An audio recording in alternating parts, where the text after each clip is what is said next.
Welcome students. In this session, we will be seeing about the foodborne diseases. Foodborne diseases are those that are caused due to food or beverages. When food or beverage is contaminated and if man consumes the contaminated food or beverage, it leads to different types of illness which we will be seeing in this segment. There are various sources of contamination. Food may be contaminated while they are grown in the field.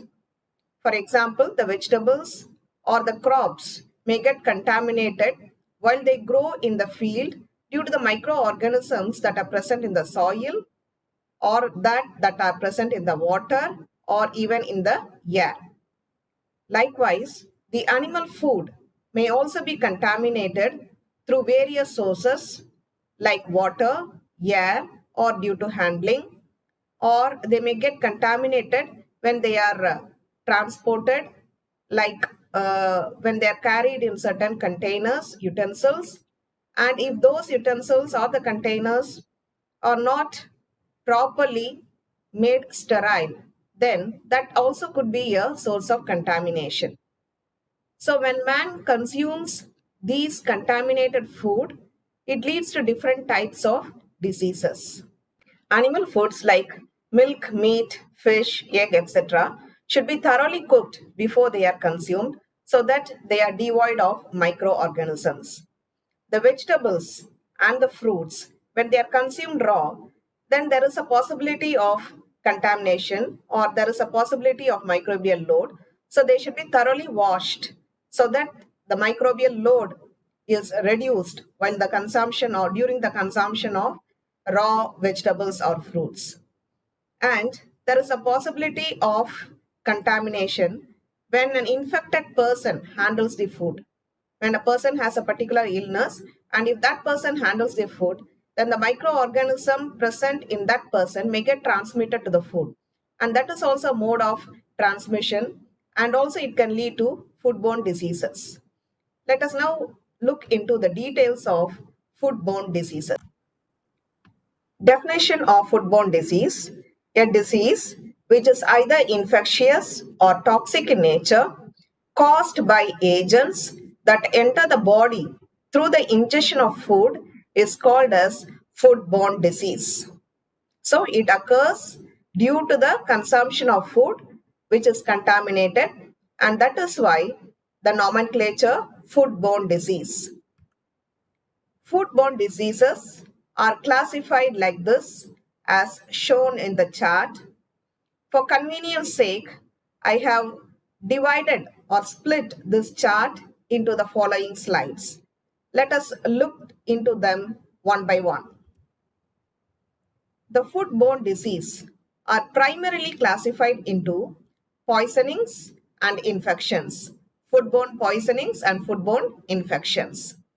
Poisonings means the bacteria or the microorganism that are present in the food produce certain poisonous substance or toxins.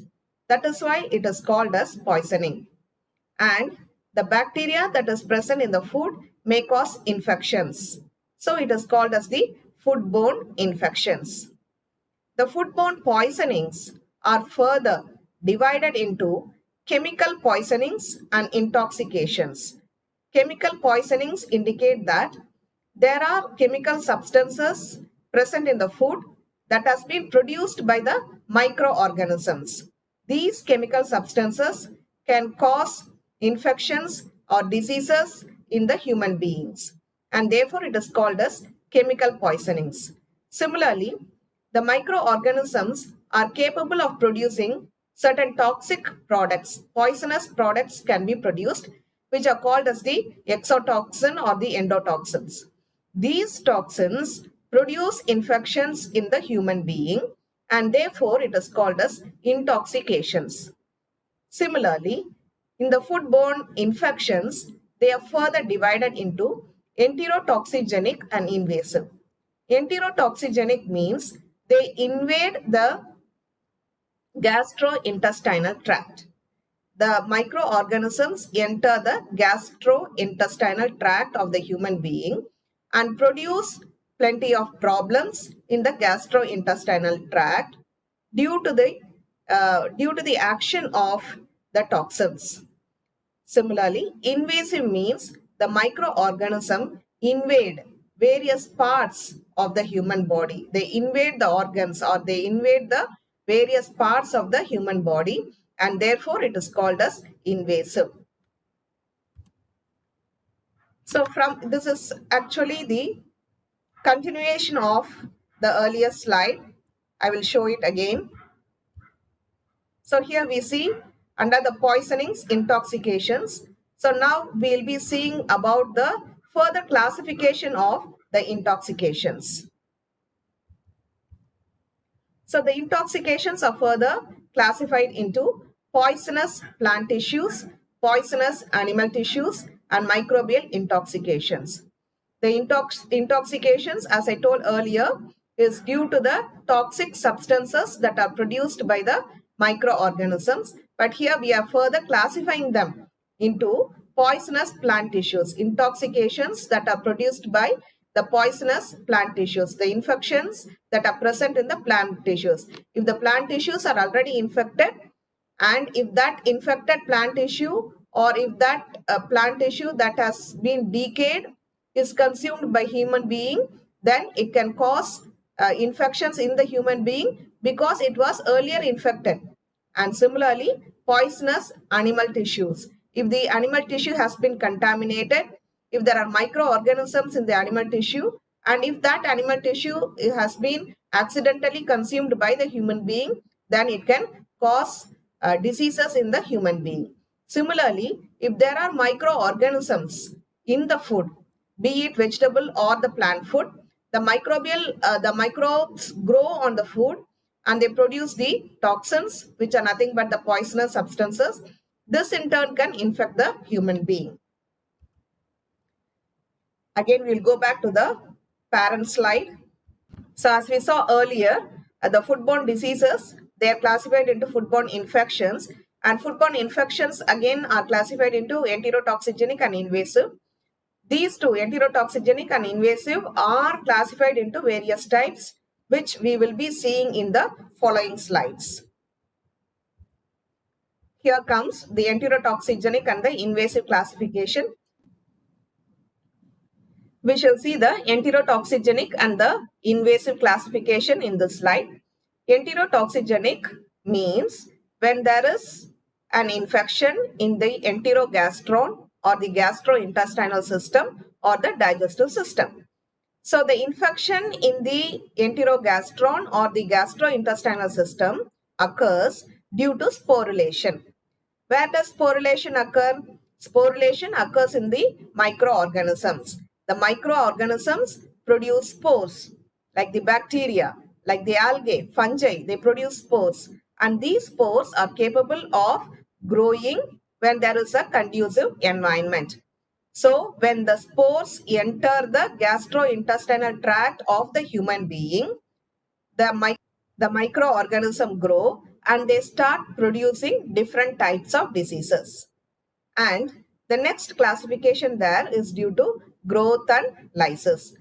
This is the growth of the microorganism. It can be a virus or it can be a fungi or it can be a bacteria, and also due to lysis. Lysis means breakdown of the microorganisms. When the microorganisms break down, when they are destroyed, sometimes toxins are produced, and these toxins are also infectious. They can produce diseases in the human being. The next classification is the invasive. Invasive is classified into three categories. They can invade the intestinal mucosa, maybe systems or the other tissues. They primarily invade the intestinal mucosa. Most of the disorders, infections occur in the gastrointestinal tract. However, they can also invade various organs like the eye or the lungs or the kidney. And sometimes they can also invade other tissues like the muscles or the liver. This slide shows the microbial intoxication. I will take you to the parent slide. Here we find the microbial intoxication. Under the microbial intoxication, we have three categories. The various toxins that are produced by the microorganisms. So this is what we will see now. The microbial intoxications occur due to the toxins, nothing but the poisonous substances that are produced by the algal toxins, mycotoxins, and the bacterial toxins.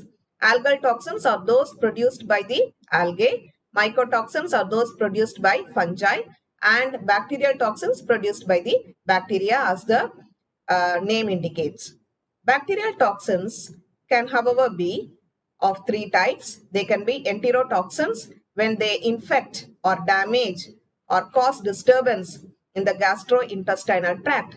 They can be neurotoxin when they affect the nervous system, and some of them can interfere with the carbohydrate metabolism. So this is the classification of the foodborne diseases. Let us now see the definition of food intoxication. Food intoxication occurs due to the presence of bacterial exotoxin in the food contaminated with the bacteria.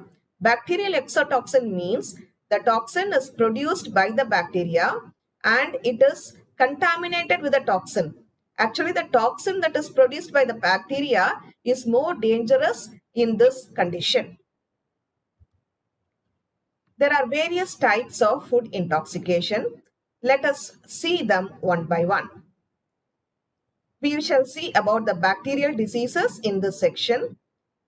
Botulism is a bacterial disease that is caused by the bacteria called as Clostridium botulinum. The organism is called as the Clostridium botulinum. It is a bacteria. So what happens when there is contamination with this bacteria? When the food is contaminated with this bacteria, it causes or it produces exotoxin. So this exotoxin is in the form of neurotoxin, which means it can affect the nervous system of the human being. And it produces neuroparalytic disease. So very dangerous. It causes or inflammation in the nervous system and it is capable of producing paralysis in the human being. So how does this occur? It occurs due to improperly canned and preserved foods.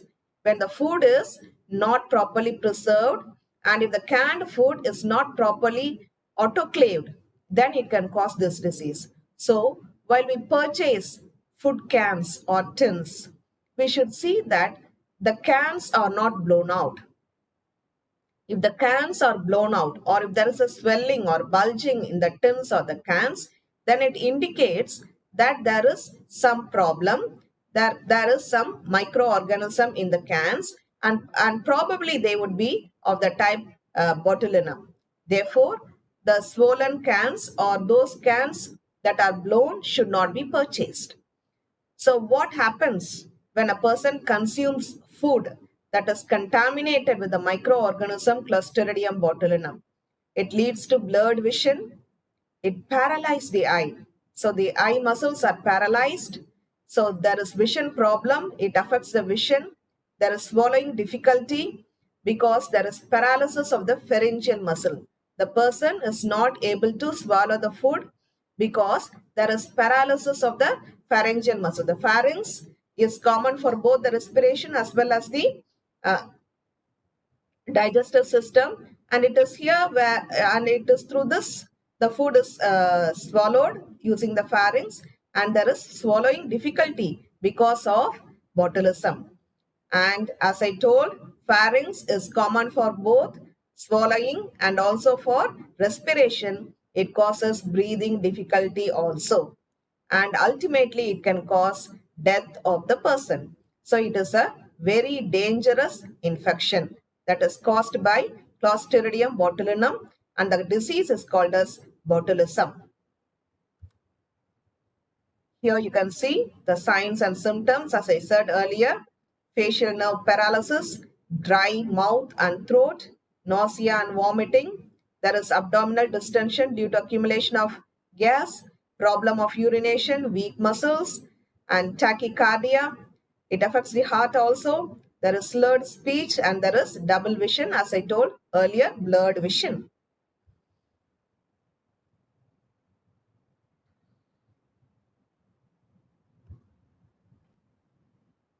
The next disease is staphylococcal enterotoxicosis, that is caused by the microorganism Staphylococcus aureus. This again is a bacteria. Staphylococcus, we know that it is a bacteria. So this bacteria produces enterotoxin. Enterotoxin means the toxin that is produced in the gastrointestinal tract. It causes gastroenteritis, which means inflammation of the gastrointestinal lining. So what is the gastrointestinal lining? It is the mucous membrane. Mucous membrane lines the entire gastrointestinal system, and this particular bacteria produces inflammation in the gastrointestinal lining, and it causes nausea, vomiting and diarrhea. Nausea is where a person feels like vomiting, and there is vomiting and diarrhea which leads to dehydration in the person. So the disease is called as staphylococcal enterotoxicosis and caused by the organism Staphylococcus aureus. So this is again a food poisoning. So we have seen all the symptoms. There may be abdominal cramps, that is abdominal pain, sweating and headache also, that is caused by Staphylococcus aureus. Food infections refers to the illness produced by eating of food containing the living microorganisms. Not only the living microorganism cause infection, even if there are parts of microorganisms or the toxins produced by the microorganism, it can lead to different types of infections. These microbes grow in the food, sporulate within the intestine, and they cause infections. The food infections that are very common are the salmonellosis. Salmonellosis is produced by the microorganism Salmonella. Salmonella produces enterotoxin. Enterotoxin, where the toxin is produced in the gastrointestinal system. It causes enteritis, inflammation of the gastrointestinal system, and also produces typhoid fever. Typhoid fever is produced by the microorganism Salmonella. So the signs of enteritis are, it produces chills. The person feels very cold, headache, nausea, vomiting, abdominal pain, stomach pain, and diarrhea. And the signs of typhoid are, the person has fever, headache, and abdominal tenderness. So when the abdomen is examined by the doctor, it is found to be tender. These are the symptoms of salmonellosis: headache, fever, there is watery diarrhea, abdominal pain or cramps, nausea or vomiting. Food infections produced by Clostridium perfringens gastroenteritis. The causative organism is Clostridium perfringens, and it produces enterotoxin that is produced in the digestive system, and it causes acute abdominal pain. Acute is severe. Severe abdominal pain, diarrhea, and also production of gas. The next infection is called as the Bacillus cereus gastroenteritis, that is produced by the microorganism Bacillus cereus.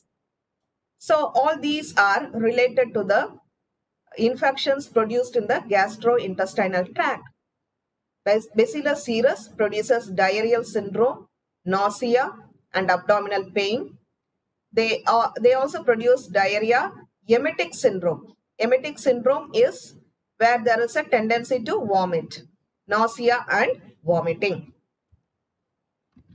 The next is the enteropathogenic Escherichia coli infection caused by Escherichia coli, and this produces invasive illness causing fever, chills, headache, myalgia. Myalgia is pain of the muscle, muscular pain, Abdominal cramps is stomachache and diarrhea. The enterotoxigenic illness. Invasive illness is it affects the organs. And the enterotoxigenic illness is it affects the gastrointestinal tract. It produces diarrhea, vomiting, dehydration and shock. Dehydration is when the water content of the body is less. It is called as dehydration.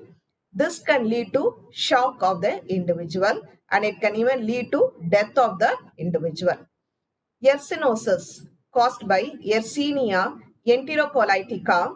This causes gastrointestinal illness, causes severe abdominal pain, fever and diarrhea. The next disease, food infection, is shigellosis. Shigellosis is caused by Shigella sonnei and Shigella flexneri. Both these organisms cause the disease called as shigellosis. This is otherwise called as bacillary dysentery.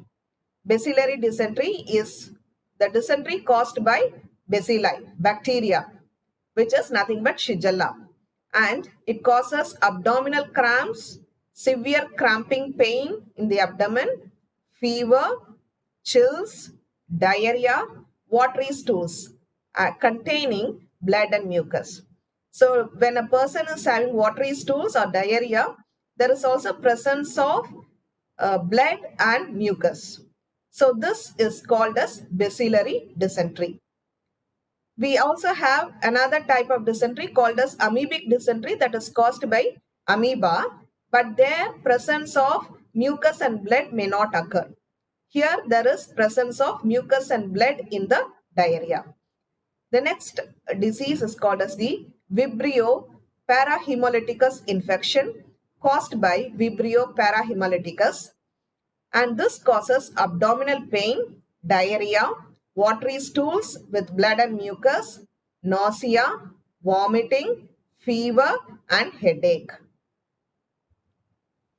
These are the classic symptoms of shigellosis: loss of appetite, fever, nausea, vomiting, diarrhea and abdominal cramps.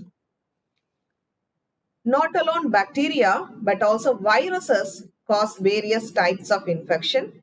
Viruses are very small microorganisms and are basically comprised of nucleic acid core containing either DNA or RNA that are surrounded by a protein coat. They require living cells in order to replicate. Viruses do not multiply in food or water. We know about this earlier because we have studied in detail about viruses. They can survive outside the living cell and remain infectious.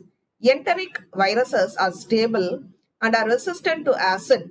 Therefore, they can survive in the gastrointestinal tract, and most viruses are infectious even after refrigeration or freezing. Let us see few of the foodborne viruses.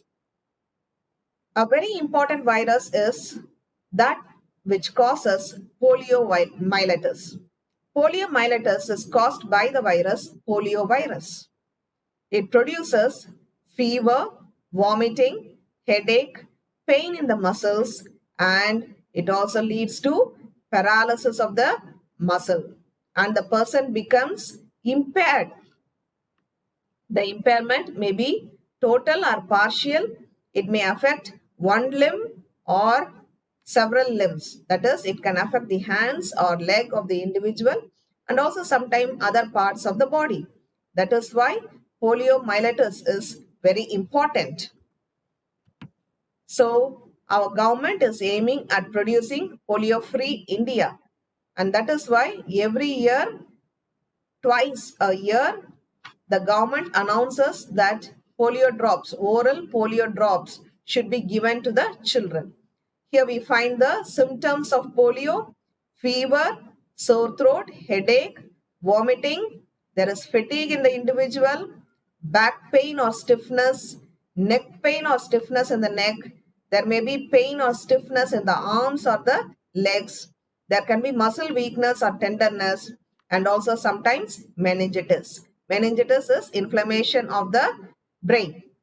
So, paralysis can disable a person, and this is caused by a virus called as the poliovirus. Infectious hepatitis is again a very important foodborne disease. Infectious hepatitis, there are different types, and the most prominent are the infectious hepatitis A and the infectious hepatitis E, and they are produced by the virus infectious hepatitis A virus and the infectious hepatitis B E virus, and it causes damage to the liver. It produces jaundice. Jaundice is a condition where there is appearance of the bile pigment in the blood, and that is excreted in the urine. There will be yellow pigment present in the urine, and also the cornea of the eye, nails may be pigmented yellow in color. And there is loss of appetite, and gastrointestinal disturbance can occur along with this. So these are the various symptoms of hepatitis. There is jaundice, fever, there is dark urine and nausea and vomiting, pain in the abdomen, digestive disorders like diarrhea, joint pain, weakness and fatigue. Viral gastroenteritis are caused by different types of viruses like the rotavirus, astrovirus and the norwalk virus. They cause gastroenteritis. They inflame the gastrointestinal tract, and the obvious symptoms would be lack of appetite, abdominal pain, nausea, vomiting and diarrhea. So these are some of the symptoms of the astrovirus: fever, loss of appetite, nausea, vomiting, stomachache and diarrhea. In this section, we will see about mycotoxins. Mycotoxins are nothing but the toxins or the poisonous substances produced by fungi. Mycotoxins are the fungal metabolites. Some are highly toxic to animals and potentially toxic to human beings. The fungi includes molds, yeast, mildews, blights, rust and the mushrooms. Many fungi are useful. Some are edible, example, mushrooms. Fungi are also used in industry for food fermentation, like the Aspergillus oryzae is used in the production of soy sauce, and the metabolites of Penicillium chrysogenum has led to the production of penicillin, the drug called as penicillin, which has contributed immensely to human well-being. Some mushrooms are harmful or poisonous to human beings. So this also we have studied elaborately earlier. The syndrome resulting from the ingestion of toxin in a mold contaminated food is referred to as mycotoxicosis.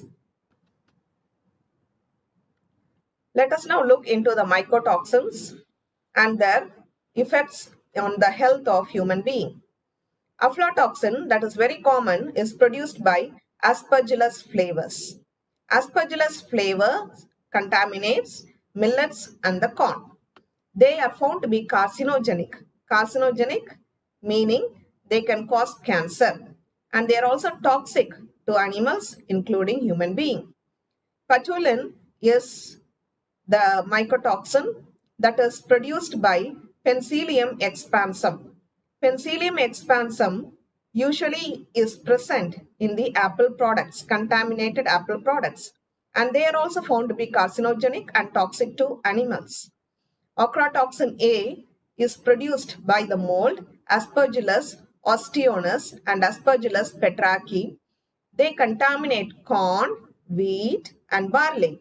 They are also found to be carcinogenic, produce cancer, different types of cancer, and they are toxic to animals and humans. The next mycotoxin is luteoschirin that is produced by the mold Penicillium islandicum. This is present in the rice flour, found to be carcinogenic and toxic to animals. Sterigmatocytosin is the next mycotoxin produced by Aspergillus regulosus and Aspergillus versicolor, which contaminates wheat and the oats. They are also found to be carcinogenic and toxic to animals. Penicillic acid produced by Penicillium Herburulum and Penicillium cyclopeum present in dried beans and tobacco are carcinogenic and toxic to animals. The next mycotoxin, alimentary toxic Ehrlichia, that is called as ATA, is produced by Cladosporium and Penicillium fusarium. These two are the molds that cause alimentary toxic Ehrlichia. They are present in the grains. They are found to be carcinogenic and toxic to animals.